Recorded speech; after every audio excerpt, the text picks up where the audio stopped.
Good morning, students. Now, in last lecture, we have seen exercise number 10. Now, today we will discuss exercise number 11. It is in your textbook on page number 210. So, आपको भी मेरे साथ example read करना है. First of all, we read example. Now, what is given? So, Prerna and Piyush are the partners in a firm sharing profit and loss in the ratio of their capital. यानी प्रेरणा and Piyush दो partners हैं और वो profit and loss कैसे share करते हैं in the ratio of their capital. यानी इसका मतलब क्या, जब आपको ऐसा बोला हो in the ratio of their capital, यानी आपको उसका कैपिटल का रेशियो लेना है, तो उन दोनों की कैपिटल आपको कितनी दी है, देखो नीचे तो आपको बैलेंस शीट दी है, उसके अंदर दोनों पार्टनर्स प्रेरणा एंड पीयूष उनकी कैपिटल आपको दी है, कितनी दी है 50,000 एंड 1,50,000 ऐसा दिया है.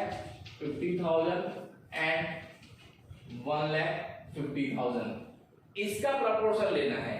तो इसका अगर रेशियो निकालेंगे तो कितना आएगा 1:3. कितना आएगा 1:3 बराबर. 1:3 कैसे आया सॉल्व किया आपको. तो 50,000 is to 1,50,000 तो कितना है आपका रेशियो 1:3. यानी ये दो पार्टनर्स कौन से रेशियो में प्रॉफिट एंड लॉस शेयर करते हैं 1:3. तो आपको एग्जांपल की स्टार्टिंग में ये देखना है कि वो पार्टनर से वो अपना प्रॉफिट एंड लॉस रेशियो कैसे शेयर करते हैं. अगर उनका रेशियो दिया है तो क्या करना है, नहीं दिया है तो क्या करना है, और ऐसा बोला in the ratio of their capital तो उनकी कैपिटल को आपको क्या करना है रेशियो लेना है. Clear. Now balance sheet is given.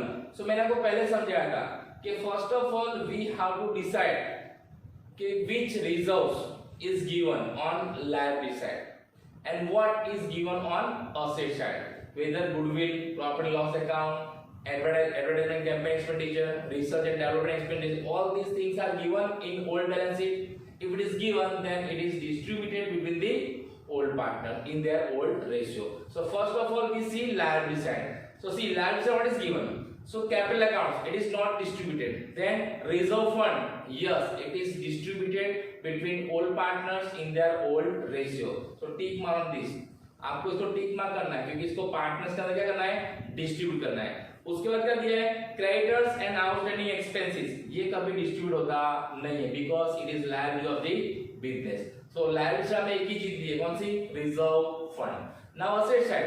Asset side को क्या देखना है goodwill, profit and loss account, advertisement campaign expenditure account, research and development expenditure and write off which expenses revenue है ना, write off expenses if it is given.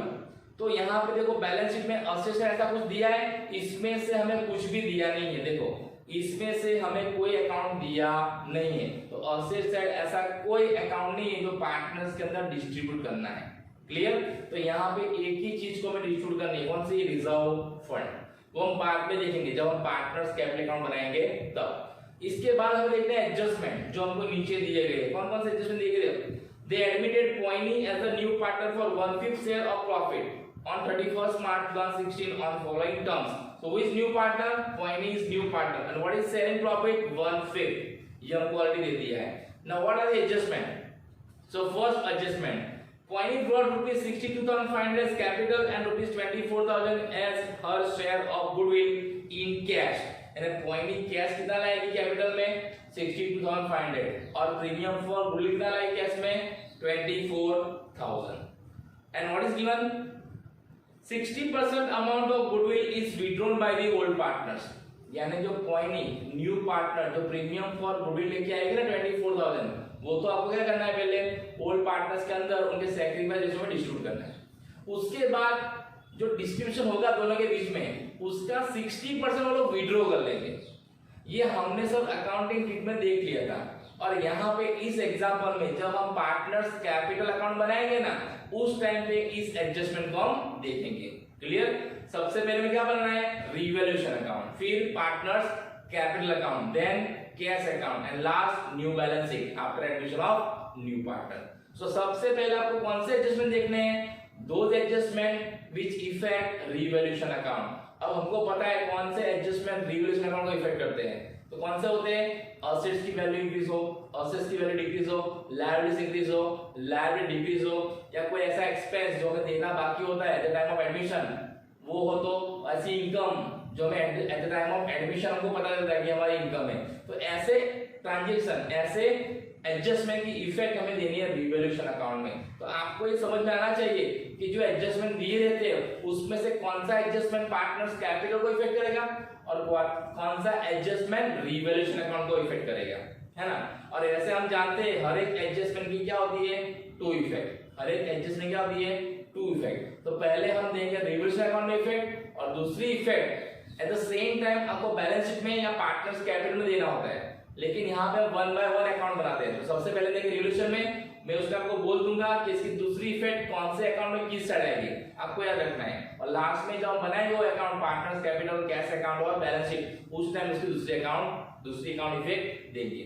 Clear.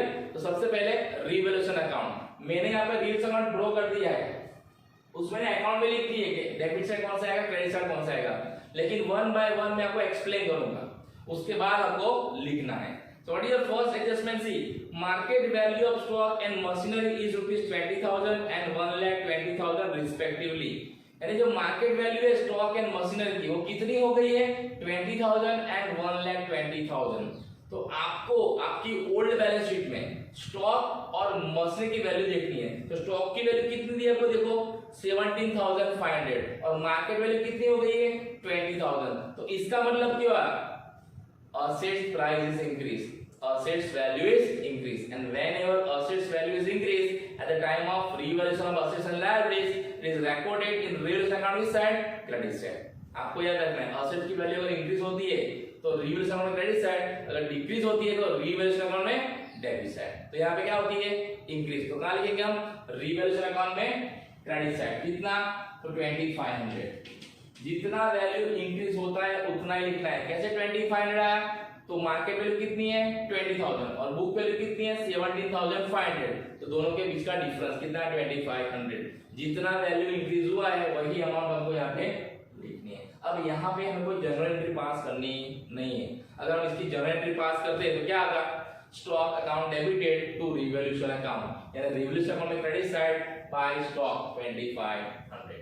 Clear. Same way machinery की value कितनी हो गई है 1,20,000, लेकिन आपको old value कितनी है, ओल्ड बैलेंस शीट में 1,07,500। तो इसका मतलब क्या हुआ है, मार्केट वैल्यू बुक वैल्यू से ज्यादा है। अब जब हमारी मार्केट वैल्यू हमारी बुक वैल्यू ने जो बैलेंस शीट में वैल्यू दी है वो उससे ज्यादा हो, इसका मतलब क्या हुआ है, असेट्स की प्राइस इंक्रीज हुई है। और जब भी असेट्स की प्राइस इंक्रीज हो तो रिवैल्यूएशन अकाउंट कहां लिखना है, क्रेडिट साइड। तो मैंने यहाँ लिखा देखो बाय मशीनरी, कितना अमाउंट, कितनी वैल्यू हो गई है 1,20,000 और बुक वैल्यू कितनी है 1,07,500। तो कितना वैल्यू इंक्रीज हुआ आपका, तो 12,500। कितना 12,500, इतना वैल्यू इंक्रीज हुआ है। जितना वैल्यू इंक्रीज हुआ है उतनी अमाउंट हम यहाँ पे लिखने। इसकी जनरली क्या होगी, machinery account debited 12,500 to revaluation account 12,500 हो गया एडजस्टमेंट। अब इसकी दूसरी इफेक्ट कहां पे आएगी, तो ये स्टॉक एंड मशीनरी कहां लिखते हैं हम, ये हमारे क्या है असेट्स। तो नई बैलेंस शीट, जब हम नई बैलेंस शीट बताएंगे ना तब ये वैल्यू क्या करेंगे हम स्टॉक और मशीनरी में ऐड करेंगे। तो दूसरी इफेक्ट देनी बाकी है अभी। Clear. Now next adjustment, provision for bad debt at 10% and 2% discount reserve on debtors is to be made. यानी हमको एडजस्टमेंट में ऐसा बोला है कि we have to create 10% bad debt reserve and 2% discount reserve on debtors. अब we know how to calculate bad debt reserve and how to calculate discount reserve. So debtors में से सबसे पहले क्या माइनस करते हैं हम, bad debts, but here bad debts is not given, अगर नहीं दी है तो माइनस करना नहीं है। तो सबसे पहले क्या माइनस करें debtors में से, bad debts reserve। लेकिन कितना बोला है 10%। तो आपके debtors कितने हैं, तो आपकी ओल्ड बैलेंस शीट में देखो आपको debtors दिए, कितने दिए debtors 30,000। So 30,000 के 10%, 30,000 के 10% कितना हो गए 3,000। हमें बैड डेट रिजर्व क्रिएट करना है। अब आपको याद रखना है जब भी eight the time of admission of reserve, eight the time of admission of partners, अगर हम बैड डेट रिजर्व क्रिएट करते हैं ना तो ये हमारा वन काइंड ऑफ लॉस, हमारा क्या है वन काइंड ऑफ लॉस। और लॉस और एक्सपेंस होता है at the time of admission of partner. Revaluation account is what, debited. Revaluation account कहां लिखना है, डेबिट साइड। तो इसकी एंट्री क्या होगी, revaluation account debited to bad debt reserve, कितनी अमाउंट 3,000। तो यहां पे कितना लिखना है 3000। ये 3000 कैसा आया? 30,000 के 10%, हमारे डेटर्स है ना जो 30,000 के, उसके 10%। अब डिस्काउंट रिजर्व कैसे काउंट करते हैं? तो डेटर्स में से पहले माइनस करते हैं बैड डेट, उसके बाद जो आंसर आता है उसके ऊपर हम काउंट करते हैं बैड डेट रिजर्व, और उसके बाद बैड डेट रिजर्व माइनस करने के बाद जो अमाउंट आता है ना उसके ऊपर हम काउंट करते हैं डिस्काउंट रिजर्व। तो यहाँ पे हमारा डेटर्स कितने थे? 30,000, और बैड डेट रिजर्व कितना आया? 3,000। तो 30,000 माइनस 3,000 कितना रहेगा? 27,000। तो 27,000 के 2%, 27,000 के 2% करेंगे तो कितना आएगा? 540। तो discount reserve is also what? It is hour one kind of future expense. हम हमारे फ्यूचर एक्सपेंस के लिए रिजर्व इसे क्रिएट करते हैं। तो हमारा फ्यूचर के जो लॉस होने वाला है उसके सामने हमने रिजर्व क्रिएट किया है। तो ये भी कहा जाएगा रिवॉल्यूशन अकाउंट में डेबिट साइड। कितना? 540। ये 3000 एंड 540 कैसा है समझ में आया? पहले डेटर्स के 30,000 के 10% कितना है? 3000। फिर 30,000 में से 3000 माइनस करना है तो कितना रहेगा? 27,000। तो 27,000 के 2% तो कितना आएगा? 540। इसकी दूसरी इफेक्ट कहां देनी है? जब हम नया बैलेंस शीट बताएंगे ना उसमें डेटर्स में से माइनस करना है, पहले बैड डेट रिजर्व और उसके बाद डिस्काउंट रिजर्व। तो ये आपको याद रखना है कि इसकी दूसरी इफेक्ट हमें देनी है। Now next adjustment that is creditors are to be paid ₹30,000। अब आपको क्रेडिटर्स का एडजस्टमेंट है तो आपको ओल्ड बैलेंस में आपके क्रेडिटर्स देखने हैं कि आपके ओल्ड क्रेडिटर्स कितने थे। So it is 40,000। देखिए आपके ओल्ड बैलेंस में क्रेडिटर्स कितने दिए? 40,000। अभी क्या बोला है यहाँ पे? Creditors are to be paid ₹30,000, यानी 30,000 रुपीस पे करने हैं। हमारे क्रेडिटर्स है 40,000 के, लेकिन हमें पे करना है कितना? सिर्फ 30,000। तो इससे हमारा लायबिलिटीज इंक्रीज हुआ या डिक्रीज हुआ? सो हमारा लायबिलिटीज क्या हुआ? डिक्रीज हुआ। And whenever our liabilities decrease revaluation account is credited, क्योंकि हमें क्या होता है? प्रॉफिट। क्लियर? तो जब भी आपको ऐसा एडजस्टमेंट हो creditors are not to be paid, कहां लिखना है? रिवैल्यूएशन अकाउंट में क्रेडिट साइड। तो लिखा है बाय क्रेडिटर्स कितना अमाउंट? 10,000। जितना पे करना होता है कम उतना। आपको कैसे पता लगा 10,000 पे कम करना है? तो ओल्ड वैल्यू है 40,000 और न्यू वैल्यू कितनी है? 30,000, दोनों के बीच का डिफरेंस। क्लियर? तो ये भी आपको रखना है। कैसे है? 10,000। उसकी दूसरी पे कहां देंगे हम? जब हम नया बैलेंस शीट बनाएंगे ना उसमें लायबिलिटी साइड क्रेडिटर्स में से माइनस करेंगे तो आउटपुट है कितना आएगा? 30,000। क्लियर? नाउ उसके बाद है value of building is to be increase by 15% and value of furniture is to be increased by 20%। यानी बिल्डिंग की वैल्यू 15% इंक्रीज हुई है और फर्नीचर की वैल्यू इंक्रीज हुई है 20%। तो आपको अपनी ओल्ड बैलेंस में दिखना है कितना बिल्डिंग का अमाउंट है? 90,000। सो 90,000 के 15%, आपको जो 90,000 दिए ना उसके 50% कितने हो गए? उसके 50% तो 13,500। और ये क्या होता है? वैल्यू इंक्रीज होता है। क्या होता है? इंक्रीज। और असेट की वैल्यू इंक्रीज होती है तो कहां लिखना है? रिवैल्यूएशन अकाउंट में क्रेडिट साइड। ये 13,500 कैसे है आपको समझ में आना चाहिए? 90,000 into 15/100। सेम वे फर्नीचर की वैल्यू कितनी इंक्रीज हुई है? 20%। तो आपकी फर्नीचर की वैल्यू कितनी थी? देखो ओल्ड बैलेंस में 17,500, तो 17,500 के 20% तो कितना आएगा? वो 3,500। कितना आएगा? 3,500। तो यहाँ पे भी क्या होता है? वैल्यू इंक्रीज होती है तो कहां लिखना है? रिवैल्यूएशन अकाउंट में क्रेडिट साइड। अब आपको याद रखना है कि whenever assets value is increase at the time of revaluation it is recorded in revaluation account credit side by which amount? The difference amount और the value of amount increase. Okay, now इसके बाद last outstanding wages of ₹460 is not recorded in the books. यानी outstanding wages यानी हमें wages देना बाकी है वो हमने रिकॉर्ड किया नहीं है at the time of admission of partner. तो उस केस में क्या करना है आपको? तो उस केस के अंदर अगर eight the time of admission अगर हमें कोई एक्सपेंस देने बाकी निकलते हैं तो ये हमारा क्या होता है? लायबिलिटीज। हमारा लायबिलिटीज क्या हुआ? Increase. And whenever our liabilities increase it is recorded in revaluation account debit side. Clear? और दूसरा क्या रखना है? अगर आपको कोई भी एक्सपेंस देना बाकी निकलता है at the time of admission of new partner और revaluation of assets and liabilities आपको लिखना है रिवैल्यूएशन अकाउंट में डेबिट साइड। तो यहां पे लिखेंगे हम क्या? टू अनपेड वेजेस कितना? 460। क्लियर?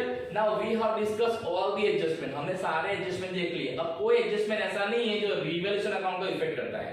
क्लियर?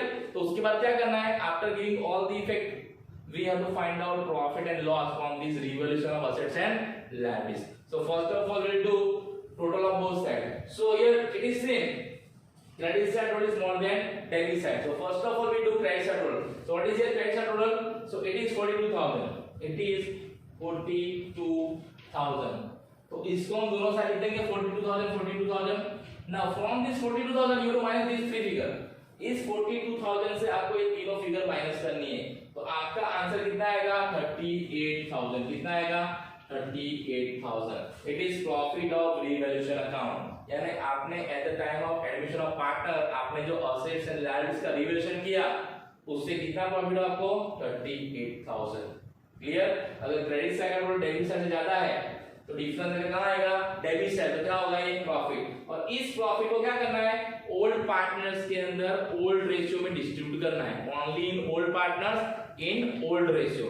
ओल्ड पार्टनर्स कौन है? प्रेरणा एंड पीयूष. तो 38,000 को हम इस रेशियो में 1:3. उनका ओल्ड रेशियो कितना है? 1:3. तो इसको हम 1:3 में डिवाइड करेंगे तो कितना आएगा? तो प्रेरणा को मिलेगा 9500 एंड पीयूष को मिलेगा 28,500.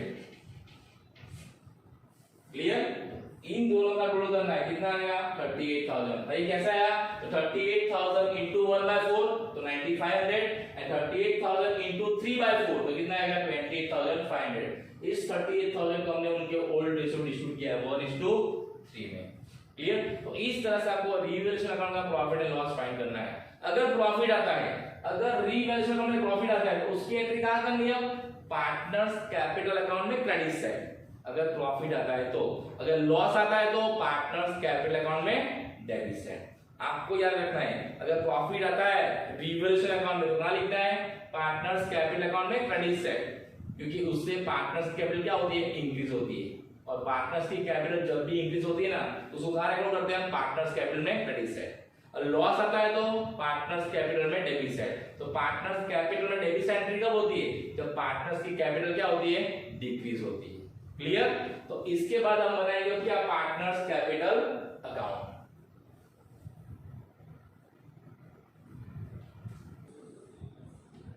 Now after revaluation account we have to prepare partners capital account and then cash account and then new balance sheet. Now let's prepare partners capital account. So in partners capital, as we know, what is first entry? So first of all on credit side we have to balance brought down. क्या करना है? By balance brought down. किसका balance? Old partners का. क्योंकि नए partners का old balance होगा नहीं. और ये बैलेंस कहां से लाना है आपको? ओल्ड बैलेंस शीट में. तो आपकी ओल्ड बैलेंस शीट में ओल्ड पार्टनर्स का कैपिटल का बैलेंस आपको दिया है. कितना दिया है? देखो 50,000 and 1,50,000. So here 50,000 and 1,50,000. Prerna 50,000, Piyush 1,50,000 and पॉइनिमा डैश. इन पॉइनी क्या होगा? डैश. क्योंकि पॉइनी का कोई ओल्ड कैपिटल नहीं. तो this is your first entry in partners capital account credit side. And in cash account debit side again also to balance brought down. Cash account में भी आपको याद रखना है क्या करना है? डेबिट साइड सबसे पहले बाय बैलेंस ब्रॉट डाउन. तो ये बैलेंस कहां से लाना है आपको? आपकी ओल्ड बैलेंस शीट में असेट साइड आपको जो कैश एंड बैंक का बैलेंस दिया है ना वो बैलेंस कितना है? 8,250. 8,250. तो सबसे पहले आपको ये दो बैलेंस ब्रॉट डाउन कर देने हैं आपकी ओल्ड बैलेंस शीट से. Clear? Now after this in partners capital whatever reserves are given on liability side is distributed between the partners in their old ratio. तो हमने देखा था एक रिजर्व है. कौन सी रिजर्व है? Reserve fund. कौन सी रिजर्व है? Reserve fund. तो मैंने यहाँ पे लिखा है देखो बाय रिजर्व फंड लिखा है क्रेडिट साइड. तो कितना आएगा? तो कितना अमाउंट है रिजर्व फंड का? 30,000. तो इस 30,000 को हमें 1:3 में डिवाइड करना है. अगर 30,000 को हम 1:3 में डिवाइड करेंगे तो कितना आएगा? 7,500 and 22,500 only in old partners in their old ratio. ये ओल्ड रेशियो कौन सा है उनका? 1:3. आपको याद रखना है 30,000 को आपको 1:3 में डिवाइड करना है तो आपका आंसर आ जाएगा ये रिजर्व फंड. तो पहले आपको ये एंट्री देनी है जो ओल्ड बैलेंस शीट में आपको रिजर्व दिया है वो. और असेट्स हमें कुछ भी दिया नहीं. तो इसकी एंट्री हम डेबिट साइड कुछ भी देंगे नहीं दिया तो देना नहीं है, घर से लेके आना नहीं है। Clear? Now after this will solve adjustment. So first adjustment क्या दिया आपको, पॉइनी ब्रॉड रुपीज 62,500 कैपिटल। अब जब नया पार्टनर कैपिटल लेके आएगा तो उसकी एंट्री क्या होती है, कैश अकाउंट डेबिटेड टू पॉइनीज कैपिटल अकाउंट, यानी पॉइनी कैपिटल अकाउंट में क्रेडिट साइड, तो पॉइनी के कैपिटल अकाउंट में क्रेडिट साइड क्या लिखना है, बाय कैश। कितना लिखा है, बाय कैश। कितना, 62,500। आपको भी याद होना चाहिए, हमने 3 एग्जांपल देख लिए। जो नया पार्टनर्स कैश में लेके आता है कैपिटल, उसकी एंट्री कहां देनी है, partners capital account credit side, उसके कॉलम में लिखना 62,500, यहां क्या लिखना है, बाय कैश। अब उसकी दूसरी एंट्री कहां आएगी, तो कैश अकाउंट में debit side, because cash account is debited. So हमने कैश अकाउंट बनाया, देखो cash account debit side to पॉइनीज कैपिटल अकाउंट, कितना 62,500, 62,500 हमने कैश अकाउंट बनाया है। तो उसकी एंट्री क्या थी, जब नया पार्टनर्स कैश लेके आता है as a capital, so cash account debited to पॉइनीज कैपिटल अकाउंट। इसकी हमने क्या की है, लेजर पोस्टिंग की है, पॉइनीज कैपिटल अकाउंट में क्रेडिट साइड और कैश अकाउंट में डेबिट साइड। ऐसे हमें साथ में अकाउंट बनाना है ना, इस तरह से हमें एक साथ में सब अकाउंट ग्रो करने और एक साथ में ऐसे एंट्रीज देनी है। यहाँ पे मेरे पास बोर्ड की लिमिटेशन है, इसलिए मैं 1 बाय 1 अकाउंट बनाता हूँ, लेकिन आपको एक साथ में बनाना है और एक साथ में करना है। ओके, नाउ उसका क्या दिया है, and rupees 24,000 as our share of goodwill in cash. अब जब नया partner premium for goodwill cash में लेके आता है तो उसकी एंट्री क्या होती है, cash account debited to premium for goodwill account. यानी हम यहाँ पे प्रीमियम फॉर गुडविल अकाउंट बनाते नहीं है, तो उसकी लेजर पोस्टिंग करनी नहीं है, लेकिन हम कैश अकाउंट बनाते हैं तो कैश अकाउंट इज डेबिटेड, तो cash account debit side to premium for goodwill account, to premium for goodwill, कितना 24,000, तो यार इतना लगा 24,000। क्लियर? जो नया partner premium for goodwill cash में लेके आता है उसकी एंट्री क्या होती है, cash account debited to premium for goodwill account. तो कैश अकाउंट में डेबिट साइड लिख देना है, प्रीमियम फॉर गुडविल अकाउंट 24,000, जितना कैश लेके आता है उतना। अब हम जानते हैं कि जो नया partner premium for goodwill cash में लेके आता है वो क्या करते हैं, हम ओल्ड पार्टनर्स में डिस्ट्रीब्यूट करते हैं। कौन से रेशियो में, सैक्रिफाइस रेशियो में। तो हम यहाँ पे सैक्रिफाइस रेशियो फाइंड कर सकते हैं, तो नहीं, क्यों, क्योंकि हमें नया रेशियो दिया नहीं है, they have not given new ratio of all partners and they have also not given sacrifice share of old partners. तो इस केस में क्या करना है, old ratio is what, sacrifice ratio. Old ratio कितना है, 1:3। तो इस 24,000 को हमें 1:3 में डिवाइड करना है। तो अगर हम 24,000 को 1:3 में डिवाइड करेंगे तो कितना आएगा, 6,000 एंड 18,000। कितना आएगा, 6,000 एंड 18,000। तो लिखा by premium for goodwill account 6,000 and 18,000। ये सिर्फ दो पार्टनर्स को मिले, कौन से दो पार्टनर्स, ओल्ड। अब जो नया पार्टनर प्रीमियम फॉर गुडविल लेके आता है उसको हम जब ओल्ड पार्टनर्स के अंदर डिस्ट्रीब्यूट करते हैं तो उसकी जनरल एंट्री क्या होती है, premium for goodwill account debited to old partners capital account credit. तो ओल्ड पार्टनर्स के अंदर क्रेडिट है, ये प्रेरणा एंड पीयूष उसके अकाउंट में क्रेडिट है, लिखा हमने by premium for goodwill 6,000 and 18,000। Prerna को कितना मिलेगा, 6,000 और पीयूष को कितना मिलेगा, 18,000।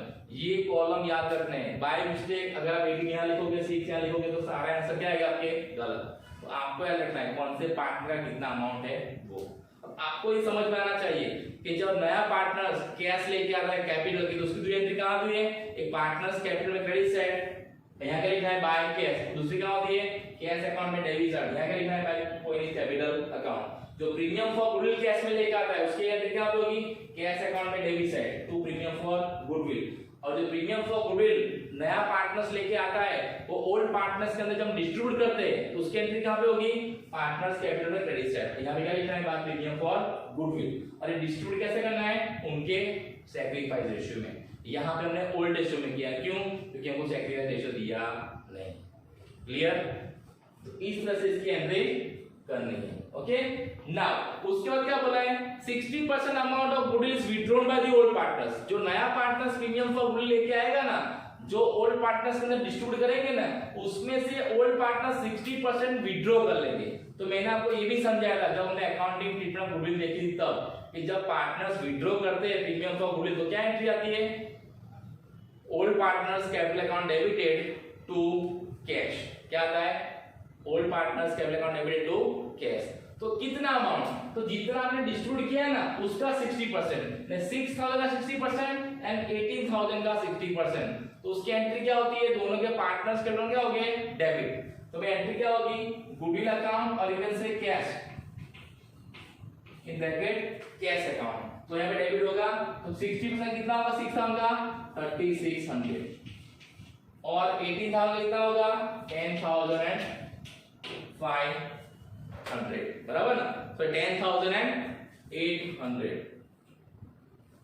यहाँ पे 10,800, ये कैसा है 3600 है 10,800, इसका 60%, इसका 60% क्यों किया हमने, हमको एडजस्टमेंट में बोला गया है कि 60% amount of goodwill partner will withdraw, इसलिए तो 6,000 के 60% और 18,000 के 60%। अगर 50% बोला था तो 50%, 40% बोला था तो 40%, आपको जितना परसेंट बोला है उतना उनके बीच में इतना डिस्ट्रीब्यूट होता है उसका परसेंटेज काउंट कर लेना है, क्लियर। और उसकी दूसरी एंट्री कहां पे आएगी, पार्टनर्स कैसे लेके जाएंगे, पार्टनर्स लेके कैसे जाएंगे, कैश में लेके जाएंगे ना, तो क्या होगा old partners capital account debit into cash, तो कैश अकाउंट में क्रेडिट साइड, कैश अकाउंट में credit side by Prerna capital account and by Piyush capital account, कितना अमाउंट जितना यहाँ पे लिखा है वो, जितना वो लोग कैश लेके जाएंगे उतना, कितना 3600 एंड 10,800। अब देखो हम यहाँ पे जर्नल एंट्रीज पास नहीं करते हैं, मैंने डायरेक्ट लेजर पोस्टिंग की, अगर इसकी हम जर्नल एंट्रीज करते कैसी होती, old partners capital account debited to cash, यानी ओल्ड पार्टनर यानी Prerna capital account debited, Piyush capital account debited to cash, तो to cash means cash account credit side by Prerna and by Piyush, आपको लेजर पोस्टिंग पता है, और partners capital account debit side Prerna and Piyush, here to goodwill और to cash, आप goodwill लिखो तो भी चलेगा और कैश लिखो तो भी चलेगा, लेकिन ये अमाउंट सही फाइंड करना आपको, क्लियर। तो हमने सारे एडजस्टमेंट देख लिए, क्लियर, लेकिन एक चीज बाकी है, क्या हमने जो रिवैल्यूएशन बनाया था ना उसका प्रॉफिट और लॉस पार्टनर्स कैपिटल अकाउंट में लिखना मत भूलना, अगर प्रॉफिट तो क्रेडिट साइड, लॉस है तो डेबिट साइड। तो यहाँ पे क्या आया था प्रॉफिट, तो मैंने लिखा है बाय रिवैल्यूएशन अकाउंट, कितना प्रॉफिट आया था, तो हमने दोनों के बीच में डिस्ट्रीब्यूट किया था 38,000 को, तो कितना कितना आया था 9,500 एंड 22,500, 28,500 हमने दोनों के बीच में डिस्ट्रीब्यूट किया था। ये बैलेंस लाना भूलना मत, अगर ये बैलेंस भूल गए तो आपका आंसर क्या आएगा गलत। अब हमने सारे एडजस्टमेंट देख लिए, कोई एडजस्टमेंट बाकी नहीं, तो क्या करना है पार्टनर्स कैपिटल का क्रेडिट साइड रोल करना है, कितना आएगा यहाँ पे 62,500, फिर इसका कितना आएगा 2,19,000 और इसका कितना आएगा 73,000, इस टोटल को दोनों साइड लिख देना है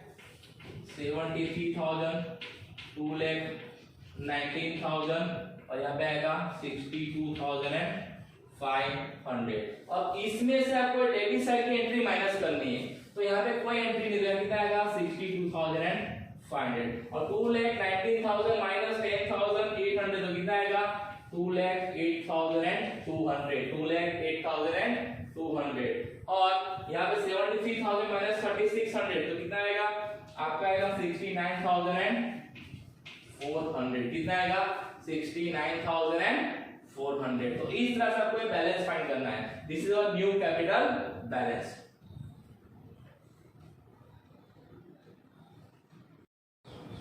क्लियर, तो इस तरह से क्या करना है पार्टनर्स कैपिटल अकाउंट के बैलेंस फाइंड करने हैं। तो सबसे पहले क्या करना है आपको बैलेंस नोट डाउन करना है, फिर जो नया पार्टनर्स कैपिटल लेके आता है कैश में उसकी एंट्री देनी है, फिर नया पार्टनर जो प्रीमियम फॉर गुडविल लेके आता है और उसको जब डिस्ट्रीब्यूट करते हैं ओल्ड पार्टनर्स के अंदर उनके सैक्रिफाइस रेशियो में उसकी एंट्री करनी है, फिर कोई रिजर्व फंड या कोई भी रिजर्व हो जो हमने पार्टनर्स के अंदर डिस्ट्रीब्यूट की हो उसकी एंट्री करनी है, उसके बाद अगर रिवैल्यूएशन में प्रॉफिट हो तो इसकी एंट्री यहाँ करनी है और लॉस हो तो डेबिट साइड।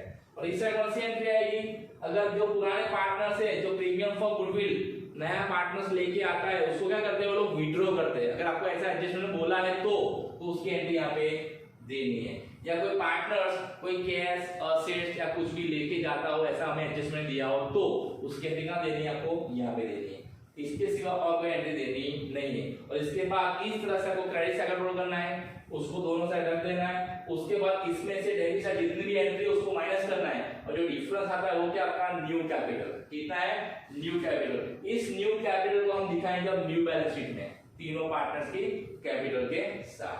ओके, सो इस तरह से पार्टनर्स कैपिटल को बनाना है। Now we have to find out balance of cash account. तो कैश अकाउंट का ऑलवेज डेबिट साइड और ज्यादा होगा, किस साइड से, क्रेडिट साइड से, because cash account is assets account और असेट्स अकाउंट का ऑलवेज डेबिट साइड का क्या होता है, बैलेंस ज्यादा होता है, किससे, क्रेडिट साइड से, और असेट्स का ऑलवेज कैसा बैलेंस होता है, डेबिट। तो कितना टोटल आएगा अपना यहाँ पे, अगर इसका टोटल करेंगे तो 94,750 उसको हम दोनों साइड लिख देंगे 94,750।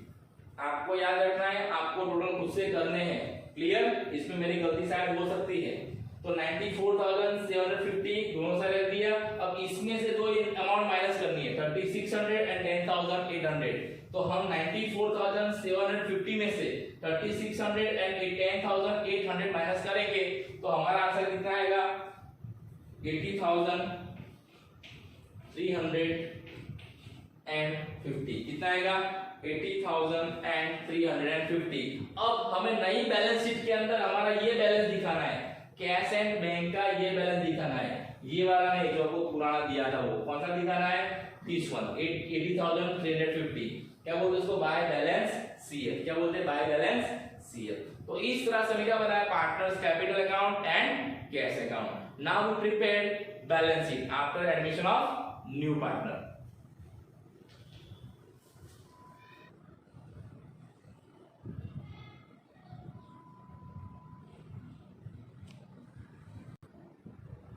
Now last statement, that is new balance sheet after admission। आपको ये वर्ड लिखना कंपलसरी है, आफ्टर एडमिशन, क्योंकि हम नए पार्टनर के एडमिशन के बाद नई बैलेंस शीट बनाते हैं। तो उसमें सबसे पहले एंट्री कौन सी करनी है, तो जो ओल्ड बैलेंस शीट है उसमें जहां पर एडजस्टमेंट नहीं थे उसमें कोई चेंजेस करना नहीं है, और जहां जहां पर एडजस्टमेंट थे और हमने जो एडजस्टमेंट चेंजेस किए हैं उसमें हमें क्या करना है, नई वैल्यू लिखनी है, क्लियर।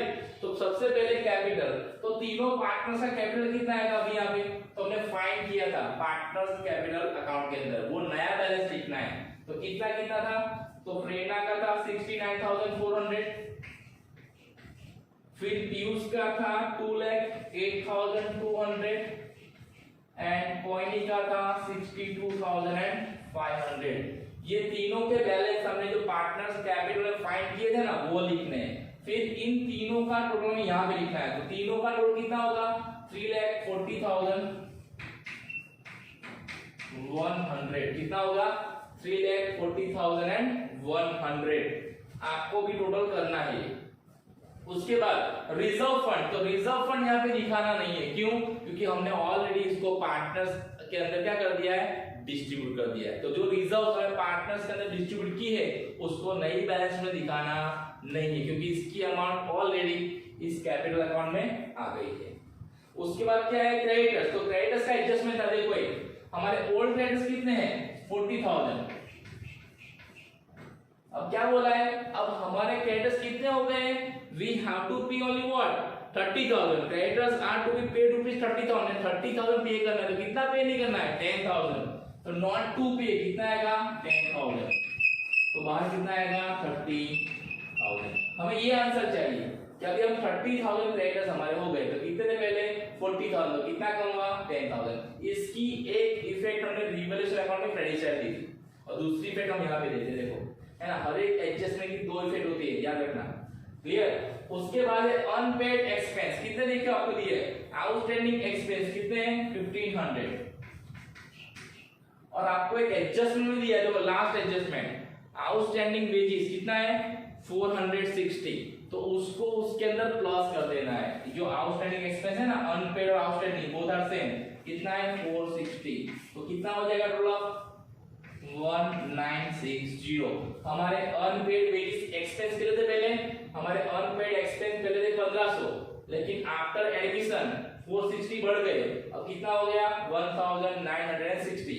तो आपको ऐसे प्लस कर देना है। इसकी एक इफेक्ट हमने दी थी रिवैल्यूएशन अकाउंट में डेबिट साइड, और दूसरी इफेक्ट कहां दी हमने, यहाँ पे प्लस किया, क्लियर। अब लायबिलिटी साइड और कोई एंट्रीज है नहीं। नाउ असेट्स है, अब असेट्स का आपको याद रखना है, जो भी असेट्स का नाम, जो भी असेट्स की वैल्यू अगर आपने रिवैल्यूएशन अकाउंट में क्रेडिट साइड लिखी है, जो जो असेट्स रिवैल्यूएशन अकाउंट में क्रेडिट साइड है ना, उन सब में क्या होगा, प्लस, प्लस यानी इंक्रीज। क्यों, जिसकी वैल्यू इंक्रीज होती है, जिस असेट्स की वैल्यू इंक्रीज होती है उसको ही हम रिवैल्यूएशन अकाउंट में क्रेडिट साइड नोट करते हैं। तो रिवैल्यूएशन अकाउंट में क्रेडिट साइड जितनी भी एसेट्स का नाम है ना उन सभी एसेट्स में प्लस करना है। कितना अमाउंट?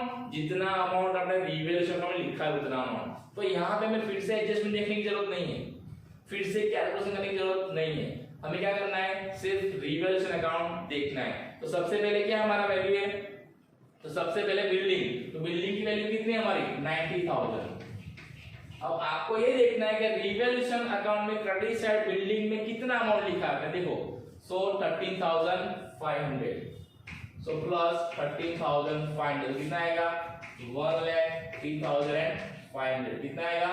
1,03,500। इसका मतलब हमारी बिल्डिंग पहले थी 90,000 की, अभी कितना वैल्यू इंक्रीज हुआ? 13,500, तो कितना वैल्यू हो गया? 1,03,500। इस तरह से वन बाय वन आपको ओल्ड बैलेंस शीट में जो असेट्स पहले दी है ना उसको पहले लिखना है और उसका अमाउंट पहले प्लस करना है। क्लियर? एडजस्टमेंट वाले लास्ट में दिया आपको। उसके बाद कौन सा अमाउंट है? फर्नीचर। तो फर्नीचर की ओल्ड वैल्यू कितनी है? 17,500। तो 17,500, तो फर्नीचर कितनी अमाउंट से इंक्रीज हुआ था? तो आपको दिया था, देखो रिवर्स अमाउंट क्रेडिट साइड कितना दिया अमाउंट? 3,500। कितना इंक्रीज वैल्यू? 3,500। तो फर्नीचर की वैल्यू कितनी हो गई? 21,000। कितनी हो गई? 21,000, यानी कि इंक्रीज तो प्लस करना है, डिक्रीज है तो क्या करना है? माइनस करना है। क्लियर है? इंक्रीज डिक्रीज लिखना कंपलसरी है, आपको इस तरह से एंट्री करनी है। अगर डायरेक्ट ये आंसर लिख दोगे आउटसाइड साइड, आपने डायरेक्ट यहाँ पे लिख दिया 1,03,500 और 21,000, आपका बैलेंस शीट का टोटल आ जाएगा, लेकिन आपके टिक्स इसके मार्क्स आपके क्या हो जाएंगे? कट। तो इस तरह से इनर कॉलम में प्लस माइनस करने के बाद फाइनल आंसर बाहर लिखना है। Remember this. Okay, now after furniture, machinery. So what is value of machinery? So it is 1,07,500। अब मशीनरी की वैल्यू भी इंक्रीज है, कितनी इंक्रीज है? तो आपको देखो आपके रिवैल्यूएशन अकाउंट में कितना दिया है? तो कितना दिया? 12,500। तो कितना आएगा? 1,20,000। अब देखो आपके एडजस्टमेंट के हिसाब से स्टॉक की वैल्यू कितनी हो गई? आपकी फर्नीचर की वैल्यू 21,000 और इसकी वैल्यू कितनी होगी? मशीनरी की 1,20,000। क्लियर? उसके बाद क्या है? स्टॉक। तो स्टॉक की वैल्यू कितनी है? 17,500 और इंक्रीज कितना हुआ है? 2,500। तो इसमें हम 2,500 प्लस करेंगे तो कितना आएगा? 20,000। हमारे एडजस्टमेंट के हिसाब से नई वैल्यू आनी चाहिए, आ जाती है ना? स्टॉक की वैल्यू कितनी होगी? मार्केट वैल्यू 20,000, आगे 20,000। मशीन की वैल्यू कितनी होगी? 1,20,000, आगे 1,20,000। आपको वेरीफाई करना है, इसका मतलब हमने सही कैलकुलेशन किया है। उसके बाद डेटर्स। तो सबसे पहले डेटर्स कितने थे आपके? 30,000। अब यहाँ पे याद रखना डेटर्स में कैसे कैलकुलेशन करना है। डेटर्स में से सबसे पहले क्या माइनस करते हैं? Bad debts. लेकिन हमको यहाँ पे बैड डेट्स दिया नहीं है, तो घर से लेके आके माइनस करना नहीं है। क्लियर? अगर बैड डेट्स नहीं दिया है तो डायरेक्ट क्या माइनस करते हैं? Bad debts reserve. तो यहाँ पे कितना बैड डेट रिजर्व है? 10%। कितना है? 10%। तो 30,000 में 10% कितना हो गया? 3,000। तो यहाँ पे हम 3,000 माइनस करेंगे, कितना हो जाएगा? 27,000। कितना आएगा? 27,000। अब डीआरडी डिस्काउंट रिजर्व वो कितना है? 2%। तो डीआरडी कब काउंट करते हैं हम? डेटर्स में से बैड डेट रिजर्व की अमाउंट माइनस करने के बाद जो अमाउंट आता है ना उसका। तो 27,000 में 2% कितना आएंगे? 540। कितना आएगा? 540। अब 27,000 में से 540 माइनस करना है, उसके बाद जो फाइनल आंसर आएगा वो कहां रखना है? Outer side. तो कितना आएगा? 26,460। यानी हमारे डेटर्स कितने हो गए अब? 26,460। पहले कितने थे? 30,000। तो कम हो गए, ज्यादा हो गए? कम। जब हमारे डेटर्स की वैल्यू कम होती है ना तो हमें क्या होता है? लॉस होता है। इसलिए हमने इस दोनों की एंट्री कहां पे दी थी? दूसरी रिवैल्यूएशन अकाउंट में डेबिट साइड। देखो बैड डेट रिजर्व अकाउंट में 3,000 and discount reserve account debit कितना है? 540 लिखा है ना डेबिट साइड। तो इसलिए तो आपको भी याद रखना है कि जब भी हम बैड डेट रिजर्व क्रिएट करते हैं, बैड डेट क्रिएट करते हैं या डीआरडी क्रिएट करते हैं eight the time of admission of new partner, तो उसकी एक इफेक्ट कहां जाएगी? रिवैल्यूएशन अकाउंट डेबिट साइड, और दूसरी इफेक्ट कहां जाएगी? डेटर्स में से क्या करना है? माइनस करना है। ओके ना? उसके बाद क्या है? Cash and bank. अब आपको कौन सा कैश एंड बैंक देखना है? ओल्ड वैल्यू या हमने जो अकाउंट में फाइंड किया है वो? तो हमने जो कैश अकाउंट बनाया था ना उसमें जो वैल्यू फाइंड की थी ना वो लिखनी है। तो कितना आएगा 80,350, कितना आएगा 80,350, जो नया वैल्यू ने फाइंड किया वो ओल्ड वैल्यू लिखना नहीं है। और उसके बाद है एक्रूड इनकम कितनी है 750, उसमें कोई एडजस्टमेंट नहीं है तो उसको एज इट इज लिख देना है 750 रिसीवेबल इनकम और कैसे accrued income. Clear. Now we have done all the adjustment, हमने सारे एडजस्टमेंट देख लिए, सारे अकाउंट्स बना लिए। अब क्या करना है हमें बैलेंस शीट का दोनों साइड का टोटल करना है। क्या करना है इस बैलेंस शीट का दोनों साइड का टोटल करना है और ये टोटल क्या होना चाहिए आपका सेम होना चाहिए। तो आपको ये टोटल खुद से करना है, आपको पता है कैसे करना है। क्लियर। तो ये टोटल दोनों सेम होने चाहिए। तो इस तरह से हमने क्या बनाया पहले रिवर्स अकाउंट, फिर partners capital account, then cash account और उसके बाद लास्ट में new balance sheet after admission of new partner. तो इस तरह से हमें एग्जांपल करना है और याद रखना एग्जाम में हमें कोई जनरल एंट्री पास नहीं करनी, मैंने भी यहाँ पे कोई जनरल एंट्री पास नहीं की देखो। और इस तरह से आपको एडिशन करके बाद लिखने हैं, इसकी टिक्स होती है। अगर आपने ये डायरेक्ट आंसर लिख दिया तो आपका आंसर आ जाएगा लेकिन आपको इसके मार्क्स मिलेंगे नहीं। Okay, so today we have seen example number 11 and in next lecture we'll see example number 12. Okay, thank you. Have a nice day.